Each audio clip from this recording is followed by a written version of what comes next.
সবকিছু আমাদের কাছে আসে, প্রাণপণ চেষ্টা করে। ভাই আমাদের তো পালাবার পথ নাই, আমরা যেদিকে যাই ঝুলাবে, এটা হচ্ছে রিয়েলিটি। এখানে প্রকাশ্যে তাদের গণধোলাই দেওয়া হচ্ছে এবং সর্বশেষ সমন্বয়কদের খুবই খারাপ অবস্থা দেখতে পারবেন যে কি হয়।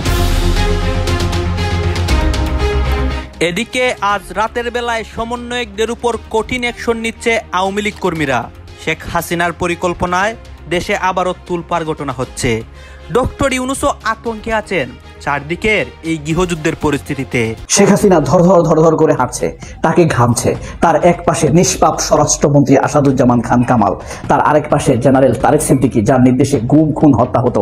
আমেরিকার রাষ্ট্রীয় বার্তা সংস্থা ভয়েস অফ আমেরিকা বাংলাদেশে একটি জরিপ পরিচালনা করে জানিয়ে দিয়েছে যে বাংলাদেশের 57% মানুষ আওয়ামী লীগকে রাজনীতি থেকে নিষিদ্ধ করতে চায় না। বাংলাদেশে রাজনৈতিক দল নিষিদ্ধ হওয়ার আইন পরিবর্তিত হওয়ায় জাতিসংঘ উদ্বিগ্ন। বর্তমানে যারা সরকার পরিচালনা করছেন তাদের নিয়ে একটা বিতর্কের অবকাশ সৃষ্টি হয়েছে। সেটা হলো সেনা সদর থেকে যখন একটা লিস্ট বাইরে প্রকাশ করে বলা হয়েছে যে সততা ও আত্মত্যাগে বলিয়ান হয়ে দেশের সার্বভৌমত্ব রক্ষায় নবীন কর্মকর্তাদের সর্বদা প্রস্তুত থাকার নির্দেশ দিয়েছেন সেনা প্রধান জেনারেল ওয়াকারুজ্জামান। অনেকদিন সেনা প্রধানের ব্যাপারে কোনো আলোচনা হয়নি, সেনা প্রধান কোনো ধরনের বক্তব্য কোথাও দেননি, তাকে নিয়ে আলোচনাও তেমন হয়নি। নির্বাচন কর্মকাণ্ড এগিয়ে আনা, পিছিয়ে দেওয়া, এরকম অনেক তর্ক বিতর্ক, লন্ডনে বৈঠক, অনেক কিছু দেখার মাঝে সেনাবাহিনী অনেকটা, সেনাপ্রধান অনেকটা অন্তরালেই রয়েছেন। সেই অন্তরালে থাকা সেনাপ্রধানকে আজকে দেখা গেল চট্টগ্রামে বক্তব্য দিতে। উপদেষ্টা পরিষদের সভায় ডক্টর মোহাম্মদ ইউনূসের সভাপতিত্বে প্রধান উপদেষ্টার কার্যালয়ে এক সভায় 2025-26 অর্থ বছরের বাজেট অনুমোদন হয়েছে। এদিকে ডক্টর ইউনূসকে আর মাত্র 24 ঘন্টার সময় দিল যুক্তরাষ্ট্র থেকে। হঠাৎ শেখ হাসিনার পক্ষ নিয়ে জাতিসংঘের বিবৃতি। শেখ হাসিনাকে সুখবর দিল সেনাপ্রধান। 10 মাসের মধ্যে নির্বাচন নিয়ে বড় আপডেট জানালো রাষ্ট্রপতি। আসসালামু আলাইকুম দর্শক, নতুন একটি নিউজে আপনাকে স্বাগতম। ইতিমধ্যে আমরা দেখতে পাচ্ছি সমন্বয়কদের উপর আজ রাতের বেলা কঠিন প্রভাব পড়তেছে। আপনারা জানেন গত কিছুদিন ধরেই সাধারণ মানুষ থেকে শুরু করে নেতাকর্মীরা সবাই সমন্বয়কদের বিরুদ্ধে কথা বলে, অনেকে তো সার্জিস হাসনাতের অনেক কাজকর্ম প্রকাশ্যে এনে তাদের বিরুদ্ধে গিয়ে আন্দোলন করতেছে। দর্শক শ্রোতা, দেশের রাজনীতির প্রেক্ষাপট এরই সাথে অনেক দিকে ঘুরপাক খায়। কেউ বলে ডক্টর ইউনূসকে নিয়ে, কেউ বলে রাষ্ট্রপতিকে নিয়ে, আবার অনেকে ইরানের মধ্যে যে ঘটনা হচ্ছে সেই বিষয়গুলো নিয়ে অনেক কথা হচ্ছে। গাইস, দেশের রাজনীতির প্রেক্ষাপটে সর্বশেষ আপডেটই একটি ভিডিওতে দেখতে পারবেন।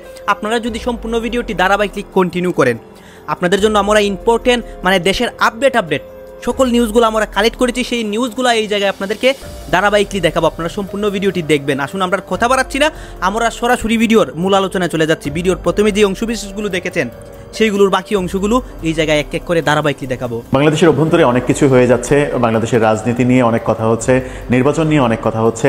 এই অনেক কথার মধ্যে অনেকদিন সেনা প্রধানের ব্যাপারে কোনো আলোচনা হয়নি, সেনা প্রধান কোনো ধরনের বক্তব্য কোথাও দেননি, তাকে নিয়ে আলোচনাও তেমন হয়নি।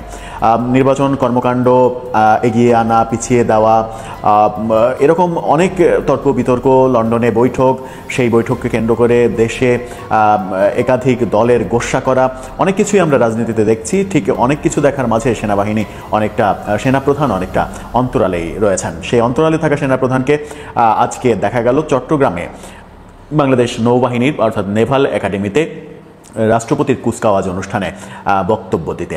নৌবাহিনীর এই অফিসার ক্যাডেটদের, কমিশনপ্রাপ্ত ক্যাডেটদের রাষ্ট্রপতি কুচকাওয়াজ অনুষ্ঠিত হলো। সেখানে তিনি বক্তব্য রাখলেন। কি বললেন তিনি? অনেক দিন পর প্রায় 7-8 মিনিটের বক্তব্য শোনা গেল সেনাপ্রধানের।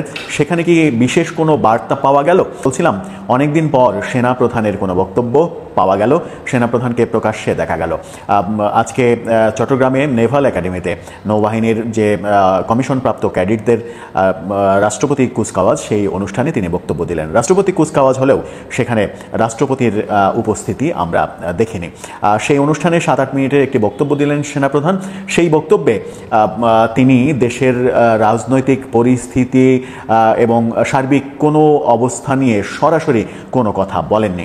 ক্যাডেটদের উদ্দেশ্যে নানা রকমের উপদেশমূলক বক্তব্য দিয়েছেন এবং উল্লেখযোগ্য ব্যাপার এখানে একটাই, সেটা হচ্ছে যে তিনি বক্তব্য শুরু করেছেন মহান স্বাধীনতা যুদ্ধের শহীদ শহীদ এবং দেশে বিদেশে বাংলাদেশের সার্বভৌমত্ব রক্ষার জন্য যারা প্রাণ দিয়েছেন তাদের স্মৃতির উদ্দেশ্যে স্মৃতি স্মরণ করে তাদের স্মৃতির প্রতি শ্রদ্ধা জানিয়ে তিনি বক্তব্য দিয়েছেন।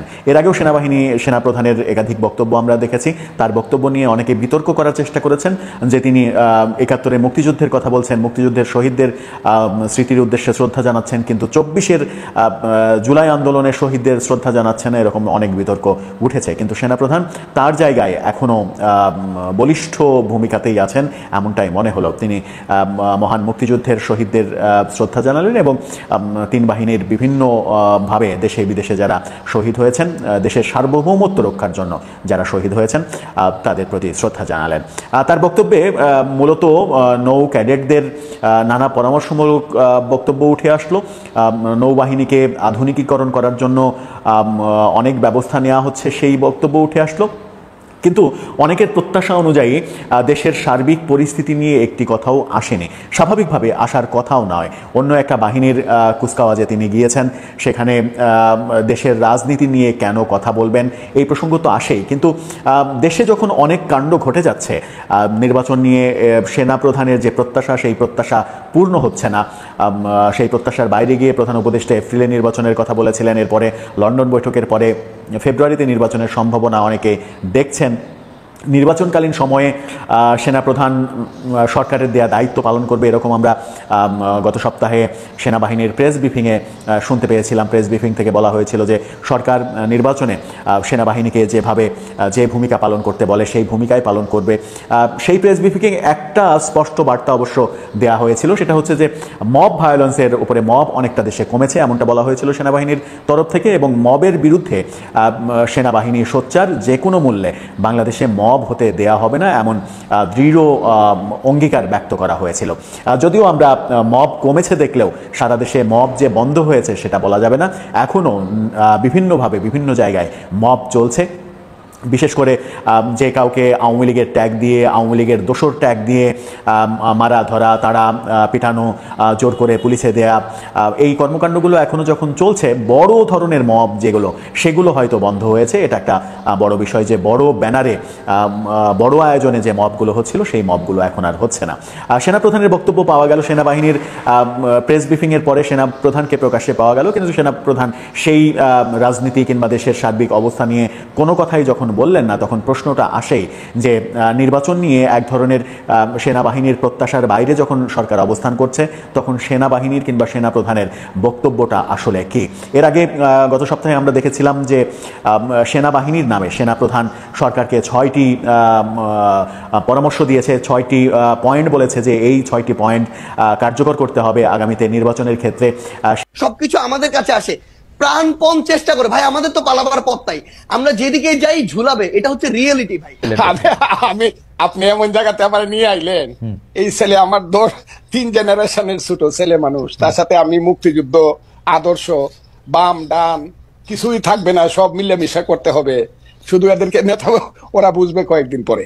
ওই যে এরা যেমন 6 মাস পরে বুঝছে যে একটা মুক্তিযুদ্ধ ছিল, তাদের নেতা মাহফুজ আলম বলছে 6 মাস লাগবে না, এরা 1 মাস পরেই বুঝবে আরো কি কয় এরা। আমি কথাটা বলে দিলাম, বাবারা তোমরা ভালো থাকো।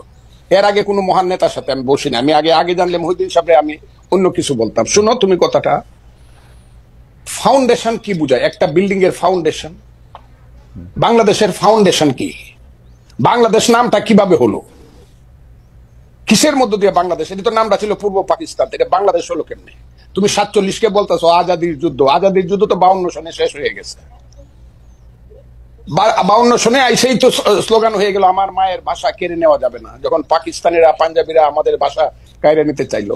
মাত্র 5 বছরের মাথায় তো সব শেষ হয়ে গেল। এরপরে 52 থেকে যে তোমার সাথে কি বলবো, 69, 71, তোমার বাবার জন্ম কত সনে আমি জানি না, আরো পরে হবে, আমার চেয়ে ছোট হবে তোমার বাবা। তুমি একটা কথা মনে রাখবার চেষ্টা করো, ইতিহাস বাদ দিয়া বাংলাদেশের এই যে 62, 64, 66, 69, 71 বাদ দেয়া, শুধু তোমরা এসে একটা আন্দোলনে জয়লাভ করে ফেলছো এবং আন্দোলনের মাথায় তোমরা দাঁড়াইছো। এই ফসলটা কিন্তু বপন করছে জমির মধ্যে বিএনপি সহ বিরোধী দল, বীজ ফালাইছে বিরোধী দল, চারা লাগাইছে বিরোধী দল, আলিবাজ দিছে বিরোধী দল, ধান হলুদ করছে পানি দিছে বিরোধী দল। তোমরা এসে 1 মাসে কাটে দিছো। 1 মাসে কাইটা দিয়ে তোমরা মনে একটা ছোট প্রশ্ন করতে চাই, আপনি যাদেরকে বলতেছেন ওরা এসে কাইটা দিছে, ওরা না আসলে আপনারা কি কাটতে পারতেন? একদম একদম, হয়তো আরো 15 দিন দিকে মুক্তিযুদ্ধ কারা করছে, এরা কি আন্দোলন সংগ্রাম করে এরা কি আন্দোলন করে কইছে আমাকে মন্ত্রিসভায় নেও আর আমার কথায় রাষ্ট্র চলবো? এরা তো এখন গ্রামে গ্রামে বৈশা থাকে, ওই যে সমন্বয়কের নামে জেলায় জেলায় কি করতেছে তারা, এখন দল করবে। আমি তাদেরকে অভিনন্দন জানাই রাখলাম, বাবারা একটা দল করো, তোমাদের দল অনেক বড় হোক, সব মানুষ তোমাদেরকে ভোট দেখ, তোমরা মানুষের কাছে যাও, গিয়া তোমরা দেশ চালাও। কিন্তু আমাদেরকে নিয়ে, আমাদের মুক্তিযুদ্ধ নিয়ে কটাক্ষ করিয়া যা ইচ্ছা তা বলবা যে আমরা মাপ চাইতে হবে, এখন মুসলমানরা আল্লাহর কাছে মাপ চাইতে হবে, মুক্তিযুদ্ধের এই কথাটাও আমাদেরকে সহ্য করতে হবে। এবং এই কথার পিছনে জামাত ইসলাম নাই, এটা আমাকে ধরতে হবে। কে বলছে? জামাত ইসলাম সবকিছুর পিছনে আছে, যেখানে তোমরা বলো শিবির আছে সমস্ত কিছুর পিছনে। তবে একটা কথা তোমাদেরকে বলি, এই দিন কিন্তু দিন না, this is not the last. এই মুভমেন্ট লাস্ট মুভমেন্ট না, কিন্তু এই গেমটা কিন্তু ফাইনাল গেম।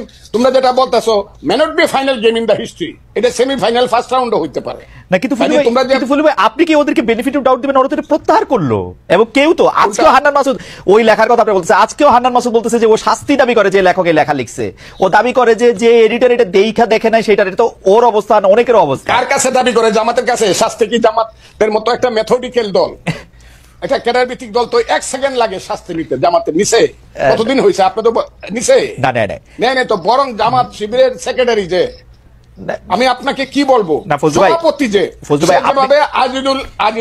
আমি হেলালের সাথে তর্ক করছে, আজিজুল বাড়ি হেলালের সাথে, মুক্তিযুদ্ধ যে সঠিক ছিল না, এটা কি ছিল, এইসব কুকথা আকথা বা ওই যে বর্তমানে যারা সরকার পরিচালনা করছেন তাদের নিয়ে একটা বিতর্কের অবকাশ সৃষ্টি হয়েছে। সেটা হলো সেনা সদর থেকে যখন একটা লিস্ট বাইরে প্রকাশ করে বলা হয়েছে যে কারা কারা তাদের ওখানে আশ্রয় নিয়েছিলেন, সেখানে দেখা যায় বাংলাদেশের প্রধান বিচারপতি ওবায়দুল হাসান, জ্যেষ্ঠ বিচারপতি এম এনায়েতুর রহিমও সেখানে ছিলেন। এখন এই সরকার যে গঠিত হয়েছে, এই সরকার গঠিত হওয়ার ভিত্তিটা কি? ভিত্তি হিসাবে তারা দাবি করে বলছে যে মহামান্য রাষ্ট্রপতি একটা রেফারেন্স পাঠিয়ে সুপ্রিম কোর্টের মতামত চেয়েছিলেন। দেখা যায় যে রেফারেন্সটা 8 তারিখে পাঠিয়েছেন, আবার 8 তারিখেই মতামত দেওয়া হয়েছে, আবার সেটা এসেছে আইন মন্ত্রণালয়ের মাধ্যমে। এখন প্রশ্ন উঠেছে যে আইন মন্ত্রণালয়ের প্রধানকে, আইনমন্ত্রী, তা আইনমন্ত্রী তো তখন ছিলেন না। যদি মন্ত্রী না থাকে তাহলে আইন মন্ত্রণালয় থেকে এই প্রস্তাবটা কে পাঠালো? তাহলে ধরে নিতে হবে যে সেই সময় সরকারের কার্যকারিতা ছিল মহামান্য রাষ্ট্রপতি। তা রাষ্ট্রপতি যদি কার্যকর অবস্থায় থাকেন তাহলে আইন মন্ত্রণালয়ের মাধ্যমে তিনি পাঠাবেন কেন? রাষ্ট্রপতির কার্যালয় আছে তো সেখান থেকে পাঠাতে পারেন। এটা হলো এক, সেটা নিয়ে একটা প্রশ্ন উঠেছে। দ্বিতীয় প্রশ্ন উঠেছে যে রেফারেন্সটা দেখানো হচ্ছে, সেই রেফারেন্সে সুপ্রিম কোর্টের বিচারপতিরা বলছেন যে সংবিধানে অন্তর্বর্তীকালীন সরকার বলতে কোনো বিধান নাই। মহামান্য রাষ্ট্রপতি ব্যাখ্যা চেয়েছেন, সেই ক্ষেত্রে ওনারা বলছেন যে অন্তর্বর্তীকালীন ব্যবস্থা হিসাবে প্রধান উপদেষ্টা এবং উপদেষ্টা নিয়োগ করতে পারেন এবং তাদের শপথ পড়াতে পারেন। মনে রাখতে হবে রেফারেন্সে বলা হয়েছে অন্তর্বর্তীকালীন ব্যবস্থা হিসেবে। সুপ্রিম কোর্টের রেফারেন্স দেওয়ার সময় তারা কিন্তু আমার মনে হয় সতর্ক ছিল, এই জন্য তারা অন্তর্বর্তী সরকার নিয়োগ করতে পারেন এ কথা কোনো জায়গায় বলেনি। আমার কাছে সুপ্রিম কোর্টের রেফারেন্সের কপিটা আছে, সেখানে ল্যাঙ্গুয়েজটা বলা হয়েছে অন্তর্বর্তীকালীন ব্যবস্থা হিসাবে। তাহলে যে প্রধান উপদেষ্টা নিয়োগ করা হলো, অন্যান্য উপদেষ্টা নিয়োগ করা হলো, তারা তো শপথের সময় বলছেন বাংলাদেশের সংবিধানকে সংরক্ষণ করবেন, সংবিধানকে অনুসরণ করবেন, সংবিধানের আওতায় তারা শপথ গ্রহণ করলেন। তাই যদি হয় তাহলে তারা কোনো সরকারের উপদেষ্টা না, তারা মহামান্য রাষ্ট্রপতিকে সহায়তা করতে উপদেষ্টা। এটা যদি কেউ বলে তাহলে সেটাকে কিন্তু উড়িয়ে দেওয়া যাবে না। আর সংবিধানে যেটা নাই সেটা করা যাবে না। সংবিধানের অনুচ্ছেদ 7(2) বলা হয়েছে যে এই সংবিধানের বিধিবিধানের পরিপন্থী কোনো কিছু করা যাবে না, যদি করা হয় সেটা বাতিল বলে গণ্য হবে। তাহলে যেহেতু সংবিধানে অন্তর্বর্তীকালীন বা তত্ত্বাবধায়ক সরকার করার কোনো প্রভিশন নাই, যেটা সুপ্রিম কোর্টে বলছেন, তাহলে যেটা সংবিধানে নাই সেটা যদি কেউ দাবিও করে তাহলে সেটাকে বেআইনি ঘোষণা করা হবে। আবার একটা বিষয় আছে, সংবিধানের 7(a) অনুচ্ছেদে বলা হয়েছে যে সংবিধানের যে সকল অনুচ্ছেদ এবং বিধিবিধান বিদ্যমান আছে, এই বিধিবিধানকে যদি কেউ উপেক্ষা করতে চায়, ভঙ্গ করতে চায়, অমান্য করতে চায় বা অমান্য করাতে যদি কাউকে কেউ সমর্থন করে, অনুসমর্থন করে, তাহলে সেটা হবে সংবিধান লঙ্ঘন। আর সংবিধান লঙ্ঘনকে বলা হবে রাষ্ট্রদ্রোহিতা। রাষ্ট্রদ্রোহিতা সাজা সর্বোচ্চ মৃত্যুদণ্ড। সে কারণে বড় ধরনের একটি সাংবিধানিক প্রশ্নের সৃষ্টি হয়েছে যে যারা দায়িত্ব পালন করতেছেন। এইখানে একটা উদাহরণ বলি, নিউএস সম্পাদক নুরুল কবির তিনি প্রধান উপদেষ্টাকে জিজ্ঞেস করছিলেন যে আপনি তো প্রধান উপদেষ্টা, আপনি কার প্রধান উপদেষ্টা? প্রধান উপদেষ্টা ডক্টর ইউনূস কিন্তু জবাব দিতে পারেন নাই। কারণ অন্তর্বর্তীকালীন সরকার বলে কোনো কনসেপ্ট নাই, তত্ত্বাবধায়ক সরকার বলে কনসেপ্ট নাই, এবং যদি গণতান্ত্রিক সরকার হতো সেখানেও উপদেষ্টা হলে মন্ত্রীর সমমর্যাদা হতো, সেটা প্রধানমন্ত্রীর পরামর্শ নিয়োগ হবে। কারণ আমাদের কনস্টিটিউশনে বলা হয়েছে রাষ্ট্রপতি কেবলমাত্র প্রধান বিচারপতি নিয়োগ ছাড়া আর কোনোটাই করতে পারবেন না প্রধানমন্ত্রীর পরামর্শ ছাড়া। তাহলে এই প্রধান উপদেষ্টার নিয়োগের সূত্রটা কি, ভিত্তিটা কি, তাকে প্রধান উপদেষ্টা করতে হবে, এই পরামর্শ রাষ্ট্রপতিকে কে দিয়েছে? সেই জায়গাটা কিন্তু বিশাল একটা শূন্যতা আছে। এর সঙ্গে যুক্ত হয়েছে মহামান্য রাষ্ট্রপতি বলেছেন যে তার কাছে প্রধানমন্ত্রীর পদত্যাগ পত্র নাই। আবার প্রধানমন্ত্রী অতি সম্প্রতি বলছেন আমি তো পদত্যাগ করিনি। তাহলে প্রধানমন্ত্রী যদি পদত্যাগ না করে থাকেন, রাষ্ট্রপতির কাছে যদি পদত্যাগ পত্র না থেকে থাকে, তাহলে পার্লামেন্টই বা কিভাবে ডিজলভ করলেন রাষ্ট্রপতি? এই প্রশ্ন কিন্তু আসছে। কারণ পার্লামেন্ট ডিজলভ করতে গেলে কিন্তু রাষ্ট্রপতিকে প্রধানমন্ত্রীর পরামর্শেই পার্লামেন্টকে ডিজলভ করতে হবে। তিনি এই সময়ে এসে বারবার শুধু বলছেন আমি একটা বিষয় পরিষ্কার করি, আমি কিন্তু আওয়ামী লীগকে নিষিদ্ধ করিনি। আপনাদের জানা দরকার আওয়ামী লীগকে কিন্তু নিষিদ্ধ করা হয়নি। আপনারা বুঝেছেন তো, আওয়ামী লীগকে কিন্তু সাময়িকভাবে স্থগিত করা হয়েছে, পজ করা হয়েছে। আওয়ামী লীগ নির্বাচনে অংশ নিতে পারবে সেটা তো আমি জানি না, সেটা নির্বাচন কমিশনের সিদ্ধান্ত। আওয়ামী লীগ কি ব্যালটে থাকবে সেটাও আমি জানি না, সেটাও নির্বাচন কমিশনের সিদ্ধান্ত। আপনারা তো সকলেই জানেন যে আমাদের প্রধান উপদেষ্টা, অন্তর্বর্তীকালীন সরকারের প্রধান উপদেষ্টা ডক্টর মোহাম্মদ ইউনূসকে সহজে বিচলিত করা কিংবা তাকে লজ্জা পাওয়ানো তেমনটা সম্ভব নয়। কারণ ধরেন 10 মাসে 11টা দেশে গেছেন, কোনো জায়গায় এখন পর্যন্ত তাকে সরকারিভাবে আমন্ত্রণ বা স্বাগত জানানো হয় নাই, কিন্তু তিনি উপস্থিত হয়েছেন এবং সবখানেই তাকে যে শুধুমাত্র বাংলাদেশের দূতাবাসের কর্মকর্তারা, রাষ্ট্রদূতেরা গিয়ে স্বাগত জানাচ্ছেন তাতে তার কোনো অসুবিধা হয়নি। ধরুন সাম্প্রতিক যুক্তরাজ্য সফরে ব্রিটিশ প্রধানমন্ত্রী এমনকি উত্তর দেওয়ারও ঠিকমতো প্রয়োজন বোধ করেননি যে ঠিক কেন ওনার সাথে দেখা করছেন না, কিংবা কিং চার্লসের সঙ্গে তার দেখা হয়ে গেছে, একান্ত বৈঠক হয়েছে 30 মিনিটের, কারণ তারা অনেক দিনের পরিচিত। প্রধান উপদেষ্টার প্রেস সচিব এমন খবর বাংলাদেশের সংবাদ মাধ্যমে ছড়িয়ে দেওয়ার পর আন্তর্জাতিক সংবাদ মাধ্যম বিবিসি যে খবর দিচ্ছে যে কিং চার্লসের সারাদিনের সূচির মধ্যে ছিল না প্রধান উপদেষ্টার সঙ্গে কোনো বৈঠক, কিংবা কিং চার্লসের দফতরের তরফ থেকেও প্রথা অনুযায়ী যেমনটা জানানো হয় এমন কোনো একান্ত বৈঠকের কথা জানানো হয়নি, কাজেই এ খবরটাও ভুয়া। এমন নানা অস্বস্তিকর ঘটনা তার জীবনে ঘটে গেলেও তিনি থাকেন অবিচল এবং তাকে সাধারণত বিব্রত হতে বা লজ্জা পেতে একেবারেই দেখা যায় না। এর ফলে আপনারা যারা যেসব দুর্জনেরা বা দোসরেরা ভাবছেন যে হয়তো আমাদের প্রধান উপদেষ্টার লজ্জা পাওয়ার সক্ষমতা নেই, তাদেরকে আমি একটা বিষয় জানাতে চাই। সেটা হচ্ছে আপনারা যদি সাম্প্রতিক তার সাক্ষাৎকারগুলো দেখেন চ্যাথাম হাউস এবং বিবিসি রেডিওর সঙ্গে, তার যে ইংরেজিতে যে সাক্ষাৎকারটা রাজিনী বৈদ্যনাথনের সঙ্গে, সে দুটো সাক্ষাৎকার বিবেচনা করলে আপনারাও আমার মতো হয়তো পরিষ্কার বুঝতে পারবেন যে ডক্টর ইউনূস আওয়ামী লীগের কার্যক্রম নিষিদ্ধ করেছেন এই বিষয়টি প্রবল প্রতাপ নিয়ে তো বলতে পারছেনই না। এই প্রসঙ্গ উঠলে কেন জানি লজ্জা পেয়ে যাচ্ছেন, কিছুটা আমতা আমতা করছেন, কিংবা মিনমিন করে কি জানি একটা উত্তর দিতে চাইছেন। চ্যাথাম হাউসে প্রথম তাকে এই প্রশ্নের সম্মুখীন করেন চ্যাথাম হাউসের প্রধান নির্বাহী, যিনি তার সাক্ষাৎকার নিচ্ছিলেন এবং সরাসরি ডক্টর ইউনূসকে জিজ্ঞেস করেছিলেন যে এই যে জুলাই সনদ সংস্কার প্রস্তাব আপনারা করতে যাচ্ছেন, বলছেন রাজনৈতিক দলগুলোর ঐকমত্যের ভিত্তিতে করছেন, তো এটা খুবই সুন্দর সুন্দর কথায় মোড়ানো একটা কথামালা হতে পারে, কিন্তু এটা তো আসলে একটা কর্তৃত্ববাদী দলিল হতে যাচ্ছে। কারণ আপনারা কোনোভাবে অথরিটেরিয়ান স্টেপ, কারণ আপনারা এতে কোনো দলকে অংশ নিতেই দিচ্ছেন না, যেমন ধরুন আওয়ামী লীগ। তখন আমরা প্রথমবারের মতো জানলাম ডক্টর ইউনূস সরকার আওয়ামী লীগের রাজনৈতিক কার্যক্রম নিষিদ্ধ করেনি, তাদের কার্যক্রম সাময়িক সময়ের জন্য স্থগিত করেছে। ডক্টর ইউনূস বললেন এই যে একটা দল এত হত্যা করেছে, খুন করেছে, গুম করেছে, কিন্তু তাদের কোনো সরি নাই, রিমোর্স নাই, তাদের কোনো দুঃখবোধ নাই, বেদনাবোধ নাই, তারা কখনো বলে নাই যে তারা দুঃখিত তারা যা করেছে এজন্য। এবং 5ই আগস্ট তারা চলে যাওয়ার পর, পালিয়ে যাওয়ার পর সারা দেশের মানুষ আনন্দে উদ্বেল হয়ে ভেবেছিল এবার এদের হাত থেকে মুক্তি মিলেছে, কিন্তু দেখা যাচ্ছে আওয়ামী লীগ এখনো বাংলাদেশে আছে, তারা কর্মসূচি দিচ্ছে, তারা বিদেশ থেকে বসে কথা বলছে। এই অবস্থায় আন্দোলনে অংশগ্রহণকারীরা, আমাদের অভ্যুত্থানের বিপ্লবীরা, তারা নিরাপদ বোধ করছিল না, তাদের নিরাপত্তা দিতে এবং বিচার প্রক্রিয়া এগিয়ে নিতে এখন সাময়িক সময়ের জন্য স্থগিত করা হয়েছে, পজ করা হয়েছে আওয়ামী লীগের কার্যক্রম। তো এই কথা শোনার পর থেকে আমরা যারা বিস্মিত বোধ করছিলাম, এখন বিবিসি নিউজে রাজিনী বৈদ্যনাথনকে দেওয়া যে সাক্ষাৎ সাক্ষাৎকারের বিস্তারিত এখন বিবিসি নিউজ বাংলা তাদের ওয়েবসাইটে তুলে ধরছে। সেখানে দেখা যাচ্ছে রাজিনী বৈদ্যনাথন তখন আপনার আমার মনে চ্যাথাম হাউসে এই যে সাময়িক স্থগিত করার প্রসঙ্গটা শোনার পর থেকে যে প্রশ্নের উত্তর পাওয়ার একটা তাগিদ তৈরি হয়েছে সেই প্রশ্নটা করেছেন যে সাময়িক স্থগিত মানে আপনি কি বলছেন নির্বাচন পর্যন্ত, মানে নির্বাচনে অংশ নিতে পারবে? মানে তিনি বাক্যটা শেষ করেন না, কিন্তু তিনি ওই যে সাময়িক স্থগিত নানা রকম দোনোমনো করে ডক্টর ইউনূসের উত্তর দেওয়ার প্রেক্ষিতে বলেন যে তাহলে কি তারা নির্বাচনে অংশ নিতে? তখন ডক্টর ইউনূস বলে বসেন যে সে সিদ্ধান্ত নাকি তার সরকারের নয়, এই সিদ্ধান্ত নেবে নির্বাচন কমিশন। আগামী নির্বাচনে 400 আসনের মধ্যে 300 আসন পাবে এনসিপি, একথা বলেছেন এনসিপির নেতা জনাব নাসিরউদ্দিন পাটোয়ারি।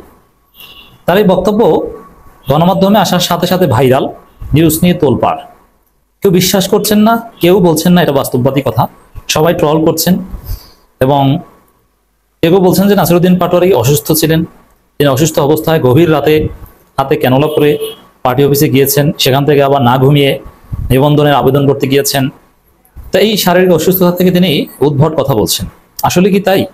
নাসিরউদ্দিন পাটোয়ারি কি শারীরিক ভারসাম্যহীনতা থেকে উদ্ভট কথা বললো, না বাস্তবে এটা সম্ভব, অথবা এটা তাৎপর্য কি? দর্শক, প্রথমে বলে নিই যে নাসিরউদ্দিন পাটোয়ারি, হাসনাত, সার্জিস, নাহিদ কারো কথাই আমি গুরুত্বহীন ভাবি না, তাদের প্রত্যেকটা কথার গভীর তাৎপর্য রয়েছে। আপাতত শুনলে মনে হতে পারে যে এটা পাগলাটে কথা, পাগলামি, কিন্তু না, অনেক হিসেব নিয়ে এসেছে। এমনকি মাহফুজ যেসব কথা বলছে আপাতত শুনে মনে হতে পারে যে এটা পাগলামি কথা, কিন্তু না, এর গভীরতা আছে। রাজনীতিতে এটা সম্ভব। নাসিরউদ্দিন পাটোয়ারির বক্তব্য গভীরভাবে ভাবনার বিষয়, জাস্ট ট্রল হেসে উড়িয়ে দেওয়ার বিষয় নয়। কিভাবে সম্ভব? যদিও এখন পর্যন্ত সংসদের আসন 300, কিন্তু সব মিলিয়ে সংরক্ষিত নারী আসন 120, সব মিলিয়ে 400 হবে। 400-এর মধ্যে 300 পাবে এনসিপি। এটা অসম্ভব নয়, এটা সম্ভব। তাহলে কি এই প্রশ্ন আসে যে প্রফেসর ইউনূস কি শেষ পর্যন্ত এনসিপি কি ক্ষমতা দিয়ে যাবেন, তাদের কি ক্ষমতা বসিয়ে যাবেন? কিভাবে সম্ভব আমি আসি সেদিকে। তার আগে বলি, যেমন 1991 সালে 92 সালে কিছু লোকজন, এই শাহরিয়ার কবির, আসিফ নজরুল, জাহানারা ইমাম, এরকম 2-4 জন গুরুত্বহীন লোক, তখন কিন্তু আসিফ নজরুল গুরুত্বহীন লোক ছিল, এরা সোহরাওয়ার্দী উদ্যানে রেসকোর্স ময়দানে এসে চিল্লাপাল্লা করতো নানান জায়গায় যে গোলাম আজমের ফাঁসি চাই, নিজামী মুজাহিদের ফাঁসি চাই। তাদের প্রতীকী ফাঁসি দিত, তাদের ফাঁসি দিতে হবে। সেই 91-92 সালে জামাতের কেউ কল্পনাও করেনি যে তাদের ফাঁসি হবে, কিন্তু 2012 সালে এসে ঠিকই দেখা গেল যে তাদের ফাঁসির বন্দোবস্ত চলছে। 13 সালে এসে ফাঁসি হয়ে গেছে, অথচ এই ফাঁসির কথা বলেছিল 91-92 সালে। তার রাজনীতিতে এরকম কিছু বাস্তবতা আছে যেটা প্রথমে শুনলে মনে হয় পাগলাটে কথা, উদ্ভট কথা। যেমন 91 সালে যদি কেউ বলতো যে আমাদের শীর্ষ 11 জন নেতাকে আমরা হত্যা করবো, ফাঁসি দেব, এটা মানুষ বলতো পাগল, মাথা খারাপ হয়েছে। এই নাসিরউদ্দিন পাটোয়ারিকে এখন যেরকম অসুস্থ বলছেন, এর চাইতে অসুস্থ বলতেন শাহরিয়ার কবিরদের, কিন্তু সেটা হয়েছে না। কত বছর পর হয়েছে? 25 বছর পর, 23 বছর পর হয়েছে। এরকম অনেক কিছু প্রথমে মনে হবে উদ্ভট, কিন্তু আসলে সেটা উদ্ভট নয়। তাই নাসিরউদ্দিন পাটোয়ারির এই বক্তব্য যে আগামী নির্বাচনে 400 আসনের মধ্যে 300 আসন পাবে এনসিপি, এটা উদ্ভট মনে হলো, এটা উদ্ভট নয়। কেন উদ্ভট নয় আমি আসি সেদিকে। আমরা নাসিরউদ্দিন পাটোয়ারির বক্তব্যটা আগে দেখি। আপনারা জানেন যে এনসিপি নিবন্ধনের আবেদন করেছে শাপলা প্রতীক, জাতীয় প্রতীক নয়, জাতীয় প্রতীকের মধ্যে শাপলা সাথে আরো অনেক কিছু আছে, শুধু শাপলা প্রতীক চেয়ে তারা নিবন্ধন আবেদন করেছে এবং আরো 6টা প্রতীক আছে অপশনে, তবে শাপলা ফার্স্ট, এবং এটা একটা চমৎকার চয়েস, ডেফিনেটলি সুন্দর একটা প্রতীক। নতুন দল নিবন্ধনে নির্বাচন কমিশনের ইসির কাছে আবেদনের শেষ দিন ছিল আজ রোববার 22 জুন। নির্ধারিত সময়ের মধ্যেই নতুন রাজনৈতিক দল জাতীয় নাগরিক পার্টি তাদের আবেদন ফর্ম জমা দিয়েছে। এরপরেই বের হয়ে এসে নেতৃবৃন্দ কথা বলছেন সাংবাদিকদের সঙ্গে। শুরুতেই কথা বলেন পার্টি সদস্য সচিব আখতার হোসেন। তিনি বলেন, নিবন্ধনের জন্য যা যা করণীয় ছিল সব করে পূর্ণাঙ্গ ফর্ম ইসিতে জমা দিয়েছে এনসিপি। তারা 3টি প্রতীক চেয়ে আবেদন করেছে, তবে শাপলা প্রতীকেই তারা চান বলে জানিয়েছেন। তো দর্শক, তারা নিবন্ধন পাবে, নিবন্ধন পাওয়ার যোগ্য, এতে কোনো সন্দেহ নেই। আসিফ নজরুল আর একজন হচ্ছে লেফটেন্যান্ট জেনারেল জাহাঙ্গীর, এই 2 জন নাটের গুরু। আসিফ নজরুল এই ছেলেদের দিয়ে সব জায়গায় মব জাস্টিস করায়। কোটা আন্দোলন বলে কিছু ছিল না, কারণ কোটা তো ছিলই না, আমি তো এটা বাতিল করে দিয়েছিলাম 18 সালে। কোর্টের একটা রায় হয়, সঙ্গে সঙ্গে আমাদের সরকারের পক্ষ থেকে সেই রায় স্থগিত করার জন্য আবেদন করে, উচ্চ আদালত স্থগিত করে। তাহলে কিসের আন্দোলন?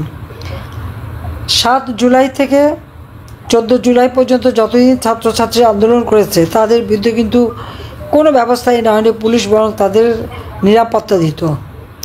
15 জুলাই থেকে শুরু করলো পুলিশ হত্যা করা, আওয়ামী লীগ নেতা, সংখ্যালঘু সম্প্রদায়, সাংবাদিক, আইনজীবীদের হত্যা করা, মেট্রো রেল, বিটিভি অফিস থেকে শুরু করে প্রত্যেকটা প্রতিষ্ঠান আগুন দিয়ে পুড়িয়ে দেওয়া এবং যে ধ্বংসযজ্ঞ এবং কি বিভৎস ঘটনা, লাঠি, রামদা এগুলি দিয়ে কুপিয়ে কুপিয়ে মানুষ হত্যা করা, আওয়ামী লীগ নেতা, পুলিশ এদেরকে মেরে মেরে ফ্লাইওভারে ঝুলিয়ে রাখা, গাছের সাথে ঝুলিয়ে রাখা, ঝুলিয়ে রেখে তাদের অত্যাচার করা, কী ধরনের বিভৎস ঘটনা তারা ঘটিয়েছে, একবার খালি সেগুলি চোখে দেখা দরকার সকলের, তাহলেই বুঝবে। এবং সব কিছুর পিছনে কিন্তু ইউনূসের হাত। আমাদের নামে মিথ্যা অপবাদ, আমরা কি কত বিলিয়ন ডলারকে মিলিয়ন ডলার বিদেশে পাচার করেছি। আমার প্রশ্ন, দর্শক শ্রোতা আপনারা তো দেখলেন এখানে কি কথা হচ্ছে। অনেকেই কিন্তু অনেক কথা বলতেছে, অনেকে আলোচনা করতেছে, অনেকে সমালোচনা করতেছে, দেশের বিভিন্ন অবস্থা এবং পরিস্থিতি নিয়ে সবাই সবার মন্তব্য প্রকাশ করতেছে এবং তাদের মন্তব্যগুলো দেখে আমরা অনেক কিছু বুঝতে পারি যে দেশের মধ্যে কি হচ্ছে এবং পরিস্থিতি ঠিক কোন দিকে যাচ্ছে। দর্শক শ্রোতা এখানে কিন্তু বিশেষ করে ডক্টর ইউনূসের বিষয়ে কথা হয় এবং আরও অনেক বিষয় নিয়ে কথা হয়, সমন্বয়ক, উপদেষ্টা এবং বিশেষ করে কিন্তু এখানে সমন্বয়কদের বিষয় নিয়েই কথা হয়, তাদের বিরুদ্ধে পক্ষে আবার দেশের রাজনৈতিক প্রেক্ষাপট, শেখ হাসিনার বিষয়ে, আওয়ামী লীগের বিভিন্ন পরিকল্পনা। দর্শক শ্রোতা এই বিষয়গুলোর সাথে আপনারা একমত পোষণ করেন নাকি দ্বিমত পোষণ করেন? এতক্ষণ আপনাদেরকে যা কিছু দেখিয়েছি এগুলোর উপর ভিত্তি করে আপনারা অবশ্যই কমেন্ট বক্সে কিছু একটা লিখে যাবেন। আর তখন আপনাদেরকে আমরা যা কিছু দেখিয়েছি সব কিছু আমরা সোশ্যাল মিডিয়া থেকে সংগ্রহ করেছি, এখানে আমাদের নিজস্ব কোনো মন্তব্য নেই বা নিজস্ব কোনো সিদ্ধান্ত নেই। সর্বশেষে আপনাদের কাছে আমাদের একটা রিকোয়েস্ট থাকবে, আপনারা আমাদের চ্যানেলে নতুন দর্শক হয়ে থাকলে চ্যানেলটি সাবস্ক্রাইব করবেন এবং পাশে থাকা বেল বাটনটি বাজাবেন যাতে করে নেক্সট ভিডিওটা সবার আগে আপনাদের কাছে পৌঁছায়। ধন্যবাদ।